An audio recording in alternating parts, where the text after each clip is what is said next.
What's up? My name's Cameron. I don't just read comics. I love them. Welcome back to another episode of Cameron Reads Comics. Today, talking about Spider-Man, or Superman Spider-Man by a whole bunch of people, but mostly Mark Waid, Jorge Jimenez, and then all of the tie-ins. So, let's get into it. This book has been highly anticipated. This is just a big part of the Marvel DC collabs that are happening right now. We had Deadpool Batman, then Batman Deadpool, then two that flew under the radar, Shazam Thor and Flash Fantastic Four, digitally only. This is the next wave. We have DC coming out with Superman Spider-Man, and then coming up is Spider-Man Superman, which is the Marvel version. This story is written by Mark Waid with art by Jorge Jimenez. This is Mark Waid's my favorite writer, and I think Jorge Jimenez has been busting his butt for DC for the last 5 years. So I'm like, if anyone deserves to have a really great, book like this, it's these two.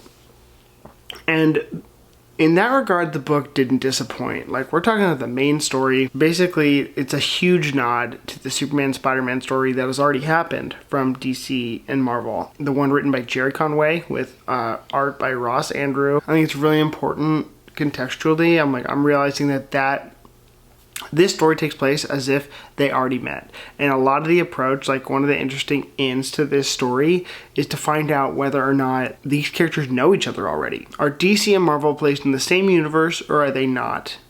Are the DC characters around in them fighting their bad guys, the Marvel heroes never joined them? And then likewise, was Superman just never a part of Secret Wars?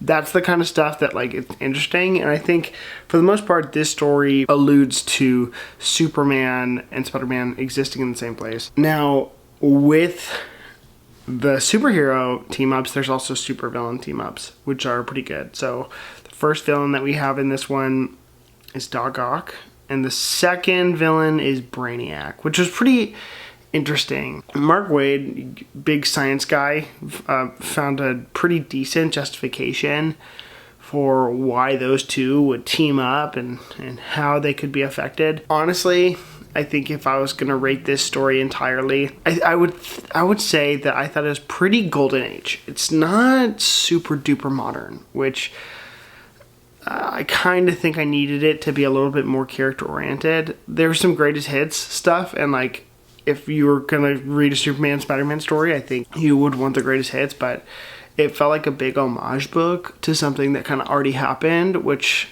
I'm in my opinion, if you're going to get the opportunity to tell this story, and you get to write these two characters together, which is a very rare feat, a huge honor, I would hope that we can find something new to say, or bring character into two of the biggest beating hearts of their universe, two of the softest heroes, the warmest characters of their universe. And I'm I didn't feel like that warmth radiating off the page that I think these characters can palpably have.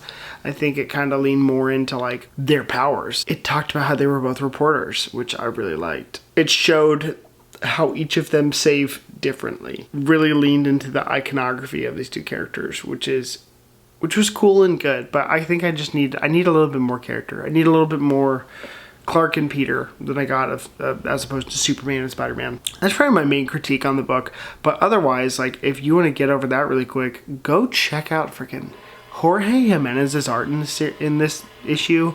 Insane. It was just absolutely perfect. Draws a great Spider-Man, which is really fun because I've really only seen him draw DC books, so he draws a great freaking Spider-Man, which is a fun little treat seeing these artists I know do characters I don't regularly see them doing. So that was awesome. So those are my main thoughts on the Superman Spider-Man book. Really fun, interesting to see how they're going to make it all come together. So that was good, but I think I need a little bit more character in that one, which is a rare critique for Mark Waid. But, I think this is also probably a really intimidating kind of book to write. How do you do it justice, And Mark Waid, his bar is going to be the Jerry Conway, Ross Andrew book. So how would you expect anything else to go? Now let's talk about some of the tie-ins. Next up, we have Lois Lane, Mary Jane by Tom King and Jim Lee. And this book was fun. It's funny though, because I think all of the images that are coming out about this story afterwards are just like Superman and Spider-Man books. You know, it's all about those two. And then it's a very comparable story to like Super Friends or Date Night that in Tom King's Batman run, where Lois and Clark and Bruce and Selina go on a double date. It's like that. They're just kind of talking about their shared experiences of, yeah, I'm so used to saving people, or I'm so used to like being a damsel in distress, which is kind of a funny thing, but simultaneously they're like putting in these big Jim Lee action sequences of Superman and Spider-Man fighting a Sentinel with an appearance of a great Jim Lee character that he's drawn before. That's all I'm going to say. I think the story was solid. I really do. I think the story was solid. It was fun, but I think I wanted a little bit more from Tom King. I needed more comedy in there, and I didn't think it was super funny, but it was good, man. Like, it's just fun, and Tom King knows how to give the fans what they want, and I was glad to see like Jim Lee kind of go off in the story, so that was good. I thought that was good. Spoiler: Superman and Spider-Man do the fastball special, which I'm like, okay, that's an X-Men thing. That's a Colossus and Wolverine, but okay, I don't mind. Next up was Superboy Prime and Amazing Spider-Man. So this one's a little bit different because it says Amazing Spider-Man.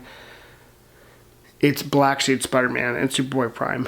This one was really meta. It's written by Chris Priest with art by Daniel Sampere. Daniel Sampere just freaking knocked it out of the park. I freaking love his art.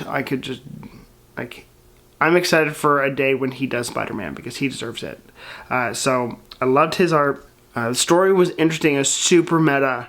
It was talking about Superboy Prime being able to punch a hole in reality and like talking about how Spider-Man is a comic book character to him and how they're different, and then it gets off the rails. I was like, oh my gosh, it is so meta. Chris Priest though, great. It's a good, quick, fun story. Like, Superboy Prime is just really having a moment right now, and the cool part about that one is as they're going through, I don't know what you call it, like between realities, you see all these comic book pages where they're referencing, you know, their history of Black Suit Spider-Man and Superboy Prime. So there's like pages, like comic pages inserted in there, which is pretty cool. Okay, next up, Superboy and Spider-Man 2099 by Sean Gordon Murphy. He did the art and he did the writing. I love Sean Gordon Murphy. He can do no wrong. Visually, it's like one of the most gorgeous books. He drew an incredible Spider-Man 2099, and it was way more proper than I would have thought he would have drawn. Like, it was cool and it was moody, but it wasn't. I think I was expecting something like way gnarlier or edgier, but no, it was like Sean Murphy draws perfectly a Rick Leonardi Spider-Man 2099, which was like really cool. It felt very in place. And then his interactions with, it's Superboy, but it's Legion of Superheroes Superboy, so OG Superman character. That was awesome. I really liked that. It was a cool twist. And then they kind of did a thing where they talked about how similar those characters were, which I wouldn't think, because Superboy Legion of Superheroes came out in the 60s. And Spider-Man 2099 came out in the 90s. So them talking about their missions in the future and to save the future or whatever was really cool. And it's cool to see how even generationally they came out at different times, that those characters are very similar. I haven't read a lot of Legion. I haven't even read a lot of Spider-Man 2099, but I thought that story was really cool. Sean Gordon Murphy can do no wrong in my eyes. Next up was my favorite story of the whole freaking thing. It's the best. It is Jimmy Olsen and Carnage with the original Superman style Jimmy Olsen team, which is Matt Fraction and Steve Lieber. I just want to say it was called Jimmy Con Carnage. That is what the title of the story was. I literally just love it. It was a great little story. Love seeing Jimmy interact with Perry White, or with J. Jonah Jameson. It went exactly as you think it would go, and then like they were able to publish his photos, and it was I love that book. I love Literally, guys, the best part about Bendis' Superman run is 2 series that came out of it, which are Lois Lane by Greg Rucka and Jimmy Olsen by Matt Fraction and Steve Lieber. And then it's so funny to read that story and then just like know that that writer is not Batman. Like Matt Fraction, who did that, is currently writing Batman. And so I love it.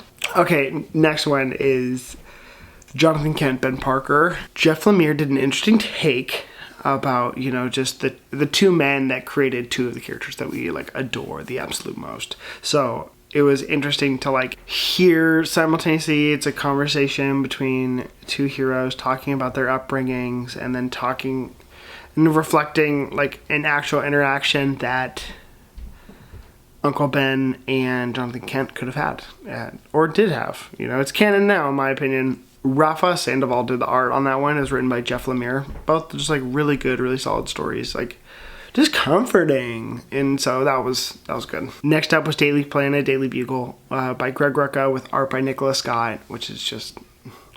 Greg Rucka can do no wrong in my eyes. He's currently, like, which is one of my favorites, and I think one of the greatest talents DC ever had.